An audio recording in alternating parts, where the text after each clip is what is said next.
अंजली दमानिया यांना मुंढव्यातील जमिनीची पाहणी करण्यास अधिकाऱ्यांचा नकार। सगळ्या प्रकरणाचा कीस पाडून उद्या मुंबईत घेणार पत्रकार परिषद। दमानियांची माहिती। मुंढवा जमीन व्यवहार प्रकरणात मोठी अपडेट।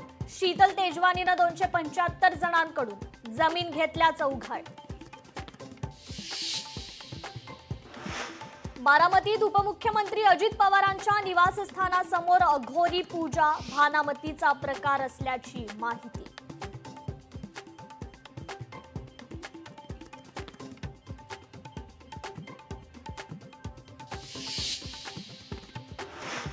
दिल्लीतील अनेक शाळा आणि न्यायालयांना स्फोटाचा धोका। सुरक्षा यंत्रणांना सतर्कतेचा इशारा।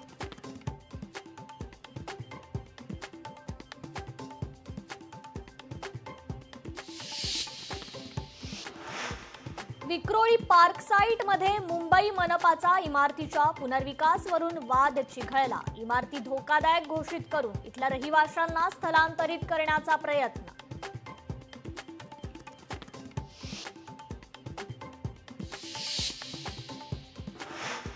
दहिसरच्या शुक्ला कंपाऊंड मध्ये खटला प्रलंबित असतानाही मनपाकडून कारवाई। स्थानिकांमध्ये संताप। डोंबिवलीत एकनाथ शिंदेंना भाजपचा पुन्हा धक्का। अवघ्या 2 तासात आणखी 3 माजी नगरसेवक आणि 1 परिवहन सदस्याचा भाजपात प्रवेश। नवाब मलिक यांना पीएमएलए कोर्टात दिलासा नाही। अंडरवर्ल्ड डॉन दाऊद इब्राहिमची दिवंगत बहीण हसीना पारकर हिच्याशी संबंधित मनी लॉन्ड्रिंग प्रकरणात मुंबई सत्र न्यायालयात आज सुनावणी। पार्थ पवारांच्या अमेडिया कंपनीतील झाडे तोडण्यासाठी लिहिण्यात आले नंबर। झाडावर लिहिलेले नंबर लोकशाहीच्या कॅमेऱ्यात चित्रित। मुंबई अनधिकृत फेरीवाला मुक्त करण्याचे लोकशाही मराठीचे अभियान।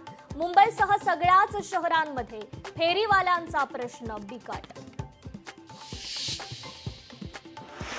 मुंबईत कचरा संकलनात 3000 कोटींचा घोटाळा। कचरा वेचक कर्मचाऱ्यांचा आरोप। धोकादायक गाड्यांमधून कर्मचाऱ्यांचा प्रवास।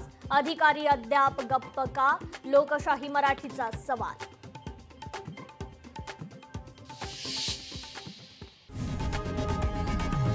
लोकशाही मराठी ऐका, पहा, जागरूक रहा।